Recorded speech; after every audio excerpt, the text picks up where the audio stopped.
These are Nebraska corn farmers. They work in acres, not hours, harvesting the energy and climate solutions the world needs. Tomorrow's soy industry depends on the actions we take today. The future is here, and the time to move is now. Market Journal, Television for Agricultural Business Decisions, is a presentation of the University of Nebraska-Lincoln's Institute of Agriculture and Natural Resources in partnership with the Nebraska Rural Radio Association. Promotional support provided by the Nebraska Farmer Magazine and partial funding provided by the Nebraska Soybean Board and the Nebraska Corn Board.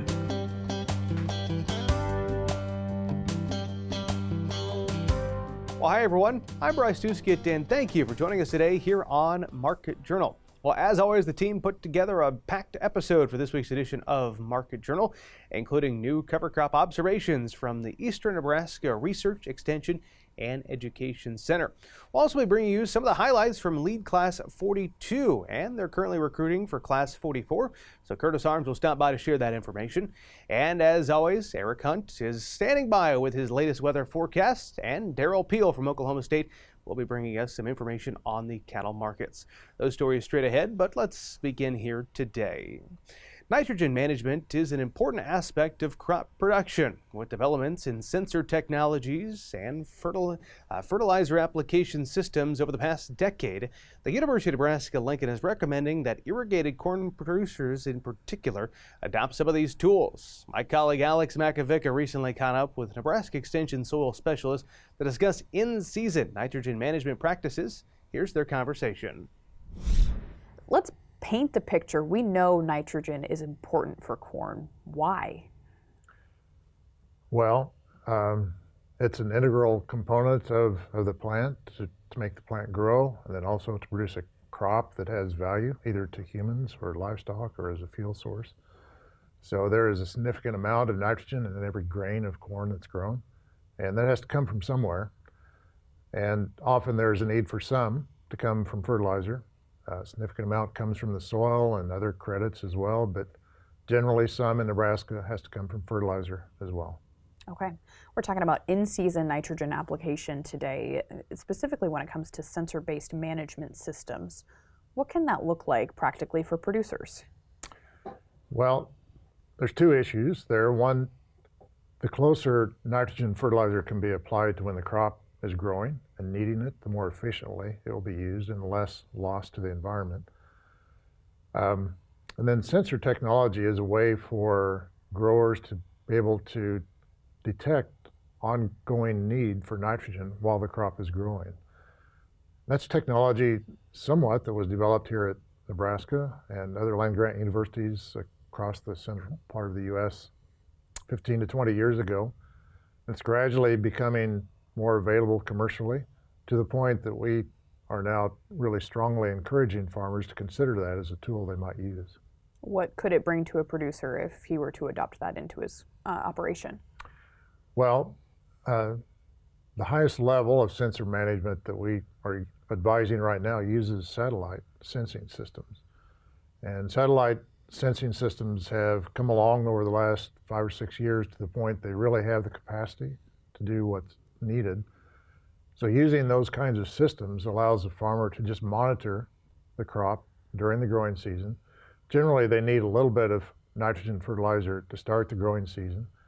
And then once the crop canopy develops, the satellite systems can monitor the crop, inform the grower then as to whether the crop needs fertilizer in time. They can apply fertilizer without any significant impact on yield.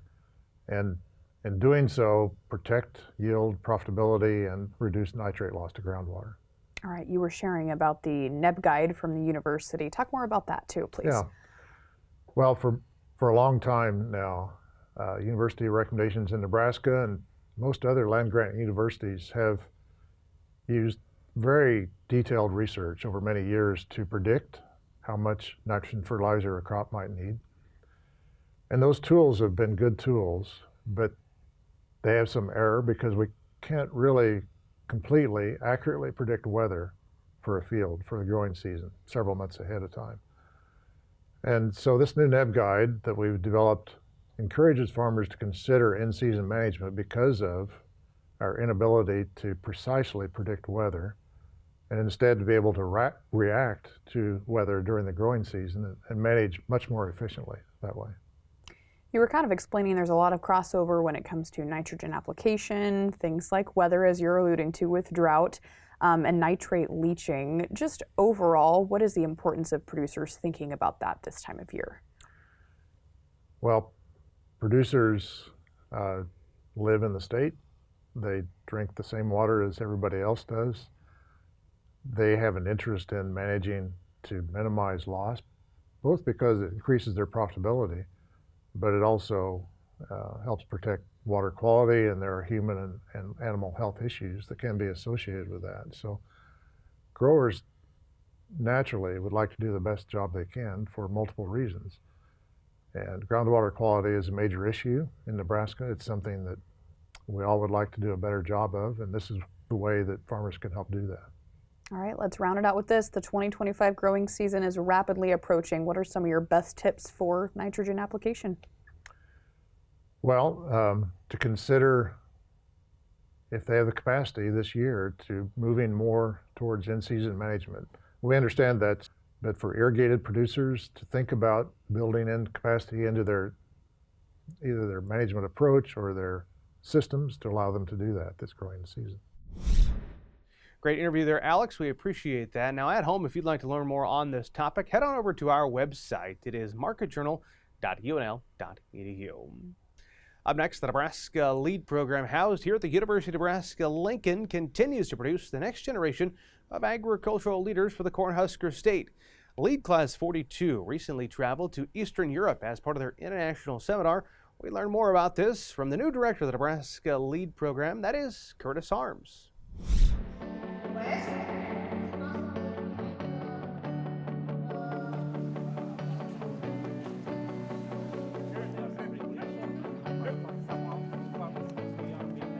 The Nebraska LEAD Program is a 2-year leadership development program for Nebraska's farmers, ranchers, agribusiness professional, those individuals, those men and women between the ages of 25 and 55-ish years old, really designed to help springboard them into leadership positions in the state and beyond. You know, we know that there's a huge need for strong leadership in Nebraska agriculture and to lead that forward, and we're really hoping to develop those individuals to be able to take on the challenge and to serve Nebraska.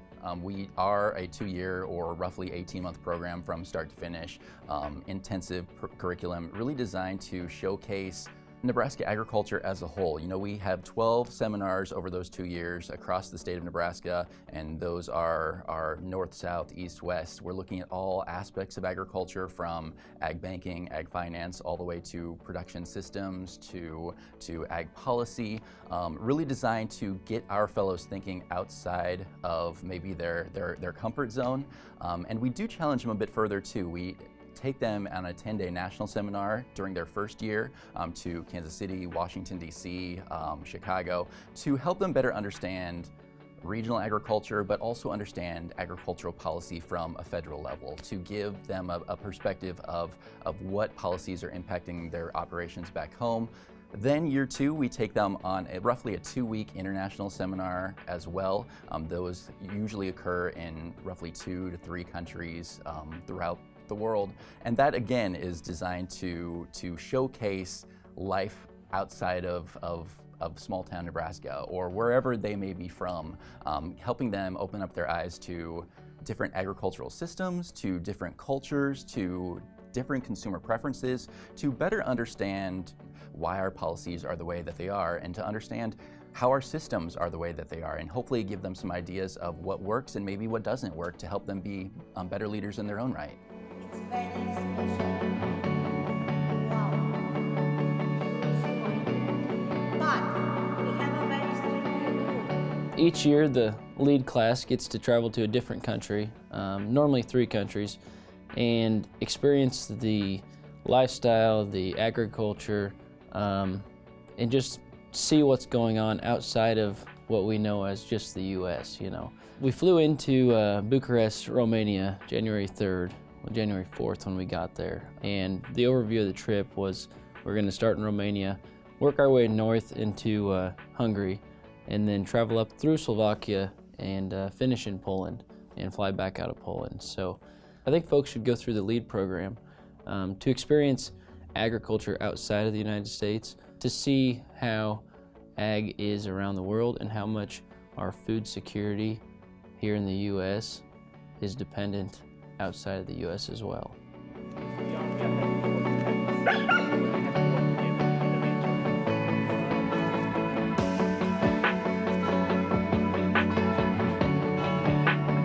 Yeah, I think the program has made me maybe a little bit more brave to go out and try new things, to do new things. Maybe not just try to stay in my box. You know, let's think outside of the box. Let's try something different, both on the farm and at home and personally in leadership. I think probably from just the LEAD program overall is being open to tough conversations and ideas that I don't necessarily agree with off the bat. And then how do we work through those conversations and in a pragmatic and a way that builds us up instead of tears each other down. I think that's the whole LEAD program overall, not necessarily just this travel seminar. I think it's been a great experience. It's a lot of time away from home, and I know that scares a lot of people, but it is well worth it.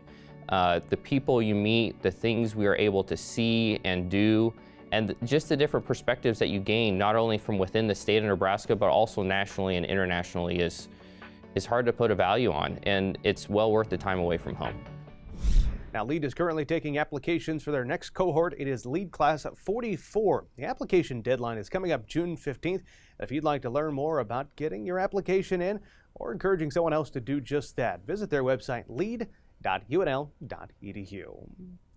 Up next, we focus on the markets this week, diving deep into the cattle markets. Darrell Peel with Oklahoma State University joined me on Wednesday to discuss what's been happening in the cattle markets. What do you think is the biggest driver behind this strength right now, and realistically, how long can we have this last? Yeah, you know, without a doubt, the main driver in this situation right now is the supply side. You know, the big picture is, of course, we've got cow numbers at multi-decade lows. We're smaller than we intended to be. And the market is trying to, position or provide incentives, if you will, for producers to rebuild. And that speaks then to, that speaks to where we're going to go from here and so on. And that is that we have very little indication yet that we've even started that process of herd rebuilding. We got to save some heifers. That heifer retention will come at the expense of feeder supplies, which are already tight. So all of that speaks to the idea that even though these markets are remarkably strong, they've continued to move higher, we still have some strength ahead of us as we squeeze supplies and ultimately beef production down here for an extended period of time. I think it was back in February, Darrell, you wrote about that process of rebuilding the beef cow herd, some of the challenges that come along with that, as you just referenced. But why do you think we are slow at this point here in 2025's version of the cattle markets to rebuild that herd based on the data we've seen coming out from USDA? Yeah, I think it's a combination of factors. It's not just one thing. It's really, the culmination of a whole list of things. Obviously, drought is what got us here, and lingering drought threats has been one of the reasons producers have been pretty cautious, pretty slow to be aggressive about trying to restock.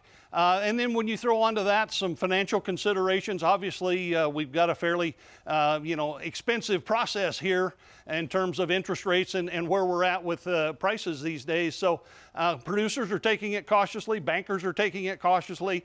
And then, there's other things. There's the age demographics of producers, which implies that a lot of these guys are probably thinking about transition at this point. And so when you put all that together, it spells out a fairly slow process that's really in pretty big contrast to what happened about a decade ago when we came out of the low in 2014. Good point. Well, as you and I are sitting here middle of the week having our conversation on Wednesday, there's a couple of factors out there influencing the cattle market. One of them has to do with Mexico and the New World screwworm. Over the weekend, Ag Secretary Brooke Rollins came out with an announcement on there, kind of tightening the screw a little bit on Mexico, calling for them to act on what Rollins would like to see. Do you think this news, if we do see feeder cattle imports being limited again, could that impact prices here in the U.S.? Well, certainly, you know, in the big picture, any reduction in supplies is going to be a positive factor from the standpoint of tight supplies. I don't think it's enough numbers that we would really be able to detect a lot of impact. Obviously, it would depend on how long it lasts as well. But, you know, the numbers we're talking about here, and even in general, the numbers of cattle we get from Mexico are not, you know, huge numbers. If it went on for a whole year, that would be enough to have an impact. But if it's just a few weeks, which it probably would be, then I wouldn't expect that by itself to be a major market mover. I want to squeeze in a viewer question we got in over the weekend as well, Darrell. They were asking about the price for cull cattle. Have you been able to track any metrics on that front? Yeah, in fact, these cull cow prices are just phenomenal. In Oklahoma, for example, the last week, you know, average kind of boning cull cows were bringing very close to $1.50 a pound. The breaking cows, the younger cows that would be, you know, a little fleshier and dress a little better, some of them were bringing up, I think it was $1.54 or 58. So we're seeing extremely strong prices for these cull cows. You multiply that out times the weight of these cows, we're talking $2,000 for a cull cow at this point. It's hard to wrap my mind around, that's for sure, Darrell. Before I let you go, besides drought, what else could slow the herd rebuilding process over the next 2-3 years? Well, you know, I mean, right now we're just dealing with a lot of broad-based uncertainty in the general economy. There's a lot of political stuff flying around. And that uncertainty is affecting many markets, virtually all markets at this point. That's not really changing the overall cattle market trajectory, if you will, at this point. If it were to turn worse in terms of a macroeconomic issue, that would be a problem. But other than that, I think it's a slow grind. Now, we do have some slight indications that maybe we're beginning some heifer retention. And the only real data we have at this point was the April cattle on feed report contained a quarterly breakdown of steers and heifers on feed, and that showed heifers as a percentage of the on feed inventory to be the lowest in about 5 years. So maybe that thing's beginning to come down. It's not at a level yet that would confirm that we're retaining heifers and rebuilding the herd, but we're moving in the right direction. And of course, cow culling has also been dropping the last year or so. So if those two things move in the same direction and kind of reinforce each other, we might begin the process of herd rebuilding maybe later in the year. We'll keep an eye on that. I teased that was going to be my last question a second ago, but I thought of another one I wanted to get to, Darrell. Obviously, I'm joining you from Nebraska right now. May 1st to May 10th, as we proceed through the month, is kind of what folks will think about turning out to their summer pastures. Give me an update on how that is going down in Oklahoma, as well as your drought situation. Yeah, I tell you what, April turned out to be a very wet month in Oklahoma. We've had continuous rains, or several rounds of rains, I should say, that have been extremely beneficial. So, you know, we're off to a really good start at this point for pasture and hay production.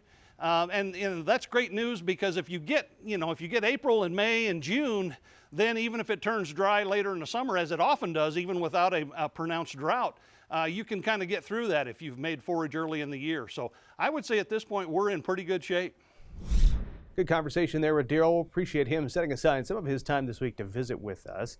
Coming up next week, we'll be joined here in the studio by Darren Fessler from Lakefront Futures and Options. You heard me ask Darrell a viewer question. If you have one when it comes to the grain markets, we'd love to pass that on to Darren. Simply email us or get in touch on social media, and I will pass your question right along to Mr. Fessler. Tracy Zink of Indianola, Nebraska didn't start out returning to the farm, but instead worked in health and wellness field. After coming home to the farm in 2012, she has taken on leadership roles not only on the grain, sorghum commodity boards, but also in extension and on her local natural resources district board. You can read all about Zink's farm, support for sorghum, and her backstory, along with other stories of women making a name for themselves in agriculture, in a special Women in the Field digital-only May issue of the Nebraska Farmer. Check that out. Up next, our time to focus in on weather with Nebraska Extension Ag climatologist and Market Journal's chief meteorologist, Eric Hunt. Eric, what are you tracking as we turn to the week ahead? Thanks, Bryce. Looking for some pretty good chances for moisture across the western portion of the state this week. Compliments to this trough, which will be kind of the dominant feature down here in the southwestern United States. And as the week moves on, it will move east into Kansas. Region will be pretty dominant here across the Great Lakes region, which will keep most of the north central U.S. relatively warm and dry for this next upcoming week. Again, we're looking at temperatures being mostly above average this next week, particularly the further east and north you go in the state. I think this will be more of a feature of overnight lows being a little bit warmer, probably looking at highs being mostly in the 70s, maybe a little bit cooler than that at times here, especially across portions of the Panhandle and southwestern Nebraska, where we're more likely to have additional precipitation. Speaking of moisture, I think as we get into Tuesday, we are looking at widespread showers and thunderstorms across the front range down into Texas. So I think there's a pretty good chance of picking up at least a half inch, maybe an inch of moisture here across portions of southwestern Nebraska, and a pretty good chance of picking up a half inch of rain across the northern Panhandle, getting into more of the central sections of the state as we head into Wednesday. The bigger question will be how far east does the precipitation make it? Some of that will depend on how far east this low pressure or this upper level low gets, and a lot will also depend on how much dry air has to be overcome coming in from the east. Again, we're looking at ridging being pretty predominant here across the Great Lakes region. So have some dry easterly flow coming in, so that may really cut off the eastern side of the state with precipitation here this next week. Again, looking at least in terms of anomalies, we're looking at significant precipitation a little bit further south of the state line, but definitely chances for above average precipitation for this next week across western Nebraska, which we could really use out here. Likely be drier than average across the eastern section of the state and getting into the central and eastern sections of the Corn Belt. Likely going to be a lot of good planting windows open here. CPC keeps us at least a good portion of Midwest dry going through May 7th through 13th, keeping it a little bit wetter across the western United States. Also warmer than average favored. Again, there may be some cooler afternoons here at times if we have more precipitation across portions of the state. But generally speaking, we're not looking at any major anomalous cold blast coming in that would bring us a really late spring freeze. As we head into the middle of the month, again, if this is a little bit out there, but if this does come to fruition, this would bring a chance for showers and thunderstorms across a good portion of the central plains and western Corn Belt. So there will be chances of moisture as we head toward the middle of the month. But I do think if you are in the eastern side of the state, we are not looking at a lot of precipitation coming here the next 7 to 10 days. Looking at sea surface temperature anomalies, the La Nina is basically gone, but I do think we have to be concerned about the cooler temperatures here off the eastern Pacific, off the coast of California. If that continues through the summer, that will favor more ridging across the central and western portion of the continent, which would certainly prevent us from having a lot of precipitation this summer. Speaking of precipitation, we've been very dry here from O'Neill down toward Loop City. Pockets of better precipitation here across the Sandhills. Some of this is probably contaminated by a bit of hail. We did have some significant severe weather events out here across portions of the Sandhills. This was taken near Hyannis. Very low soil moisture here kind of persists across a lot of the central and north central section of the state. And very poor rangeland conditions here across the eastern Sandhills according to VegDry. Soil temperatures right now are mostly in the 50s across the state. And this is the temperature and precip roundup for the week ending April 26, 2025. Back to you, Bryce. All right, thanks as always for that weather update, Eric. We appreciate it. Finally today, cover crops serve an important role for cash crop producers, including erosion control, nutrient uptake, and soil moisture. That's why Nebraska Extension is always trying to take the guesswork out of crop selection for Nebraska producers. We're out at the Eastern Nebraska Research, Extension, and Education Center near Meade earlier this week to see what researchers were learning about when it comes to different cover crop varieties. We're seeing a lot of ladybugs too. Welcome to Eastern Nebraska Experiment and Education Center. I'm excited to tell you a little bit about one of our cover crop experiments.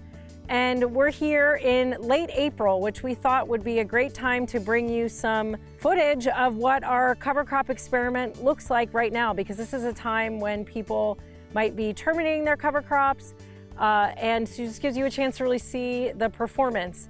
And this experiment that we're standing in front of today is a variety trial where we're looking at 5 different cover crop species, and we're looking at them here in late April to see, again, ahead of termination, before corn and soybean planting, termination and then planting, how have they performed.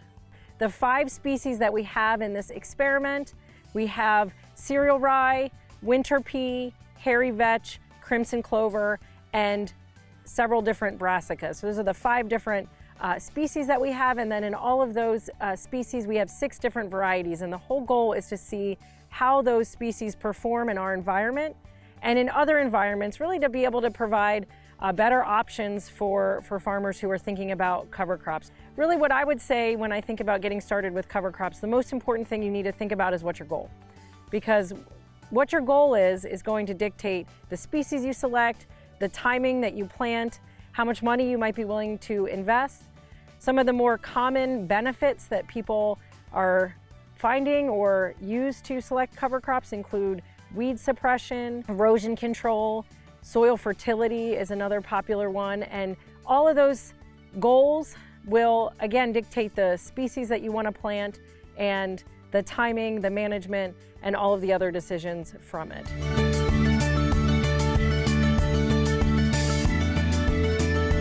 In front of me are the 6 different varieties of cereal rye that we have planted.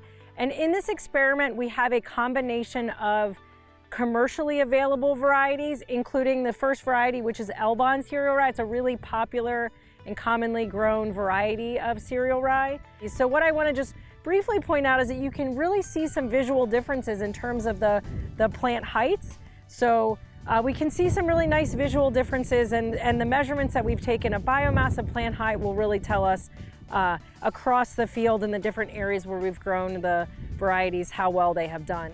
What you'll notice from our tour and what's behind me is that not all of the species are thriving. So as we expected, our one grass species, the cereal rye, has done very well. What we find in year 1 is really that the grass, as we would have expected, has done the best. There's some differences that we can see in the varieties. The vetch has done pretty well. Some varieties doing a little bit better than others.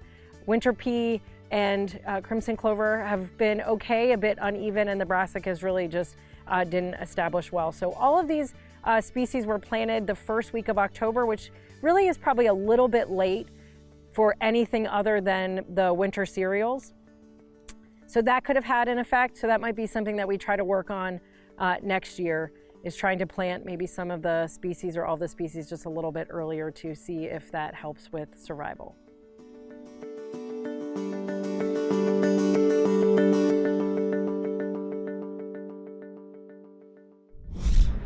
Now, if you'd like more information on cover crops or these variety trials in particular, you're encouraged to visit the website cropwatch.unl.edu. Well, folks, that is going to do it for this week's broadcast of Market Journal. Before we let you go, remind you that if you missed one of our stories, be sure you're following Market Journal on our YouTube and social media accounts where you can join in on the conversation. We hope to see you right back here next time. But until then, I'm Bryce Tuskett, wishing you a safe and productive week. Join Market Journal online at marketjournal.unl.edu. You can also follow us on Twitter, Instagram, and Facebook. Promotional support is provided by the Nebraska Farmer Magazine. Market Journal is produced by the University of Nebraska-Lincoln's Institute of Agriculture and Natural Resources.